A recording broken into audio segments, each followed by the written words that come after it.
ইতিমধ্যেই রাজ্যে এসআইআর এর ঘোষণা হয়ে গিয়েছে, আর এই স্পেশাল ইন্টেন্সিভ রিভিশনের মূল জায়গা হলো বাড়িতে বাড়িতে গিয়ে ভোটারের কাছে ইনিউমারেশন ফর্ম পৌঁছে দেবেন বিএলওরা।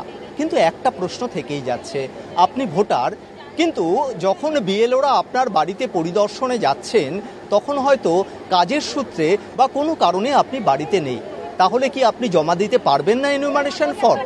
তার বিধানও কিন্তু রয়েছে বা সেই সংস্থানও রেখেছে নির্বাচন কমিশন। বিএলওদের যে প্রশিক্ষণ হয়েছে সেই প্রশিক্ষণেও কিন্তু তাদেরকে জানিয়ে দেওয়া হয়েছে যে যারা বাড়িতে অনুপস্থিত থাকবেন তাদের ক্ষেত্রে কি করবেন বিএলওরা, ঠিক কি করা হবে।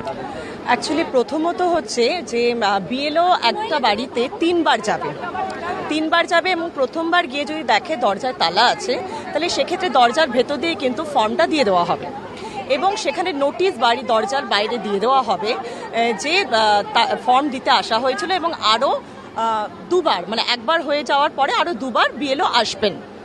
এবং এটা হচ্ছে যদি কেউ একেবারেই দরজায় তালা থাকে এবং কেউ যদি একটা পার্টিকুলার সময় এক সপ্তাহ বা 4 দিন 5 দিনের জন্য ছুটিতে বাইরে থাকেন তাদের ক্ষেত্রে এই একটা সমাধানের জায়গা রয়েছে।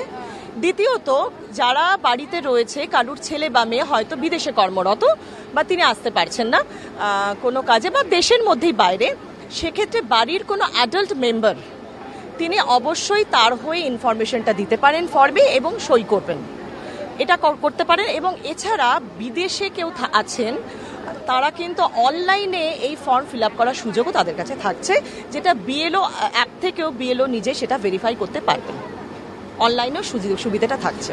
আপনারা যখন বিএলও হিসেবে দায়িত্ব নিয়ে বাড়িতে বাড়িতে যাচ্ছেন তখন অনেক ক্ষেত্রেই নির্দিষ্ট ভোটারের অনুপস্থিতি তাহলে বাধার কারণ হয়ে দাঁড়াচ্ছে না?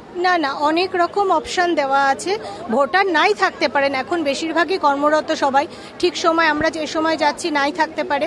প্রথম কথা হচ্ছে 3 বার আমরা যাচ্ছি, নোটিশ তাদেরকে দেওয়া হবে, আর বাড়িতে যে কেউ উপস্থিত থাকলে তিনি সই করে নিতে পারবেন। তারপর অনলাইন অপশন তো থাকছে, সুতরাং ভয় পাওয়ার মতো কিছু নেই। অনেক রকমভাবে সুযোগ দেওয়া হবে, এটা নিয়ে শুধু মানে বিভ্রান্ত হওয়ার কোনো কারণই নেই। অর্থাৎ বিএলওদের যে প্রশিক্ষণ হয়েছে তাতেও কিন্তু স্পষ্টতই বিএলওদের জানিয়ে দেওয়া হয়েছে যে কাজের সূত্রে বা অন্যান্য কারণে কেউ যদি বিএলও পরিদর্শনের সময় বাড়িতে উপস্থিত না থাকেন তাহলে তার পরিবারের সদস্য যার নাম ভোটার তালিকায় রয়েছে তিনি কিন্তু তার হয়ে স্বাক্ষর করে দিতে পারবেন এবং সেখানে পাশে তার সঙ্গে রিলেশনশিপ অর্থাৎ পরিচয় কি সেটা উল্লেখ করতে হবে, তাহলেই তার নাম অর্থাৎ তার ইনিউমারেশন ফর্ম সরাসরি বিএলও তার অ্যাপের মাধ্যমে নির্বাচন কমিশনের ওয়েবসাইটে আপলোড করতে পারবেন। ক্যামেরায় সুবীর দাসের সঙ্গে সত্যসুন্দর ভট্টাচার্য, কলকাতা টিভি।